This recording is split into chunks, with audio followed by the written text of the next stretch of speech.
Hello बच्चों, आज की इस वीडियो में हम 19 तारीख को बिहार में आयोजित होने वाले राष्ट्रीय आय संहिता छात्रवृत्ति परीक्षा के गणित विषयों का 2019 का सॉल्यूशन देखेंगे। इससे पहले हमने 2024 से 2020 तक के समाधान को देख लिया। तो बिना देर किए हुए आइए चलते हैं गणित के पहले प्रश्न की तरफ। पहला नंबर क्वेश्चन दिया हुआ एक फिगर दिया हुआ समबाहुभुज का। उसमें कहा कितने सममित रेखा खींची जा सकती है। सममित रेखा यानी जिसको हम बराबर बराबर काट सकते हैं। कुछ इस प्रकार से आपका फिगर दिया हुआ। अब देखो इसमें कितने सममित रेखा खींची जा रही है। पहला एक, ठीक, दो, ठीक, तीन, ठीक, चार, हाँ इसको भी काट दिया, पांच और एक इधर से हो गया। यानी कुल कितनी सममित रेखा खींची गई? 6। सममित रेखा है जिसको बराबर बराबर भाग सकता है। क्या बात कर रहा है? ठीक है, क्वेश्चन दिया गया ऑप्शन नंबर सी। दूसरा प्रश्न दिया हुआ कुछ इस प्रकार से ये फिगर वाला ये कोण आपको 110 डिग्री दिया हुआ, ये दिया है 60, इसका मान निकालना है। तो ये तो बहिष्कोण हो गया इस त्रिभुज के लिए। और बहिष्कोण क्या होता है? अपने से दो अंतःकोण होगा। ये 110 डिग्री, ये कोण जो है वह इस दोनों कोणों के योग के बराबर होगा।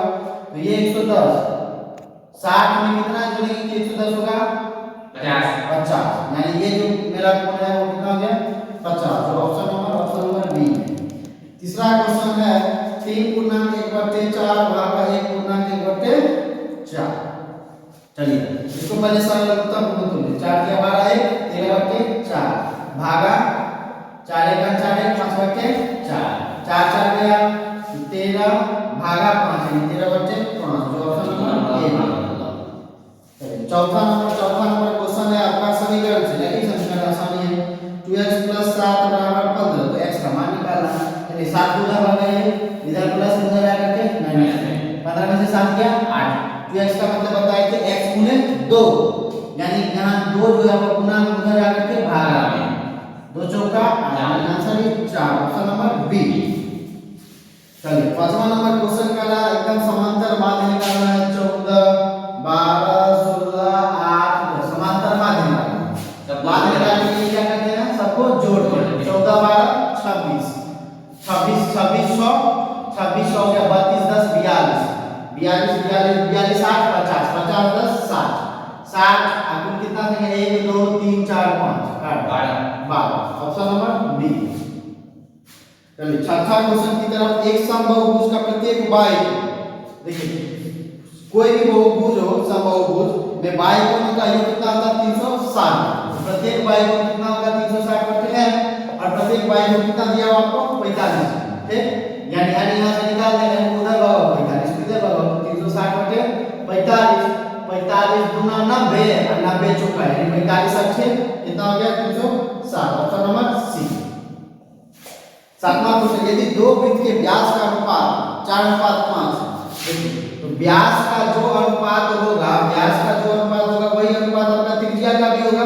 ठीक, त्रिज्या का भी अनुपात यही हो गया 4:5। क्षेत्रफल जो होगा, क्षेत्रफल का अनुपात पाई r स्क्वायर होगा ना, यानी पाई r1 स्क्वायर बटे पाई r2 स्क्वायर।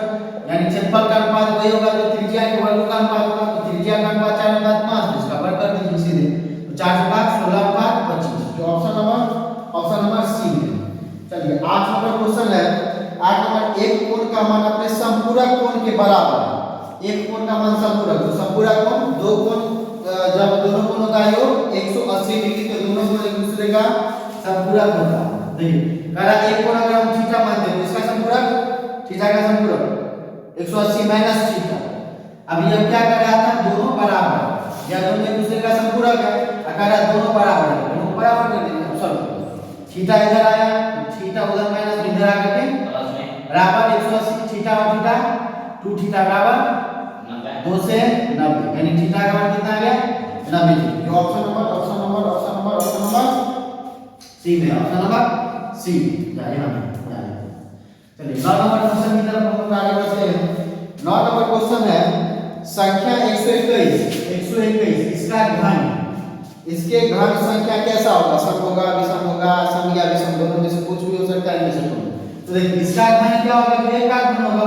और और एक का अध्ययन करेंगे तो एक ही होगा, ठीक। और एक ऐसा संख्या सम या विषम, केवल विषम संख्या, ये फिर इसका अध्ययन क्या होगा, विषम संख्या होगा, जो ऑप्शन नंबर बी में। 10 नंबर क्वेश्चन है 4 का इनवर्स दिया हुआ उसका पावर 1/2, ठीक। अब यहाँ ध्यान दें, यहाँ बेस का पावर का पावर को सब क्या करेंगे, मल्टीप्लाई करेंगे, इसको किसी अन्य तरीके से बना दें। यहाँ देखें 4 का पावर माइनस है, यानी इनवर्स 4 का इनवर्स, यानी 4 का उल्टा 1/4, इसका पावर क्या है 1/2।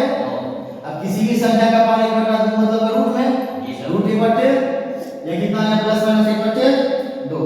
आंसर इज, अच्छा ये पॉजिटिव स्क्वायर रूट है, यानी सीधे प्लस 1/2, ऑप्शन नंबर सी में, ठीक।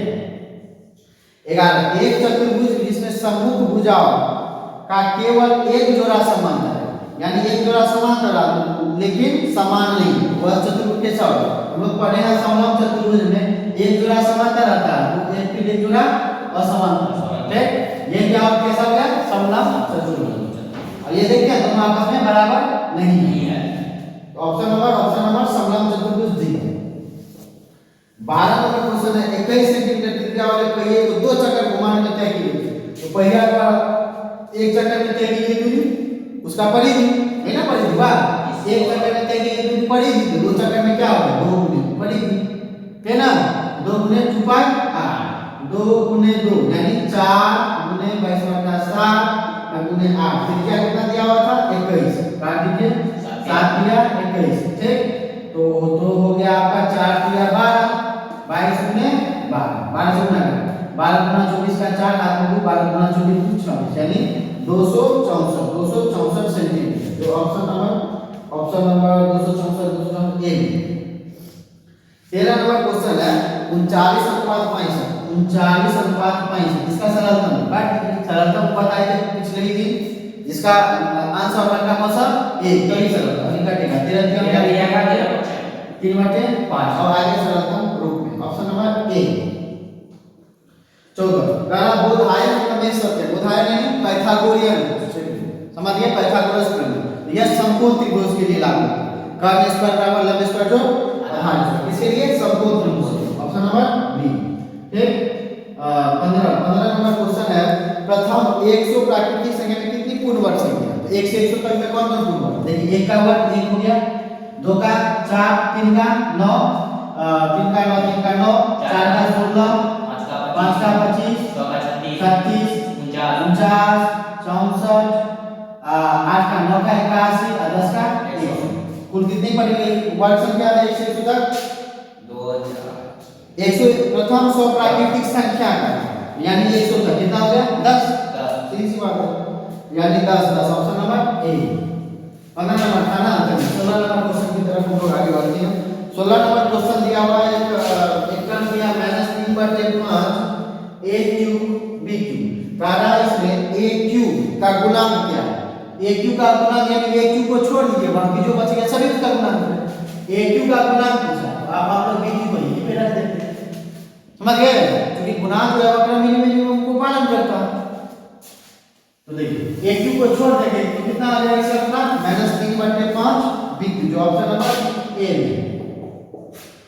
17 नंबर क्वेश्चन दिया हुआ आपको 73.25 भागा दिया हुआ 1,000, ठीक, तो देखिए दशमलव होगा, इसके बाद 2 और 0 2 को बढ़ गया, अब तो कितना जीरो होगा 1 2 3 4 5, यानी 5 अंक पहले दशमलव देंगे तो 7 3 2 5, 1 2 3 4 2 0 और यहां दशमलव, यानी 0.07325, जो ऑप्शन नंबर आपका डी है।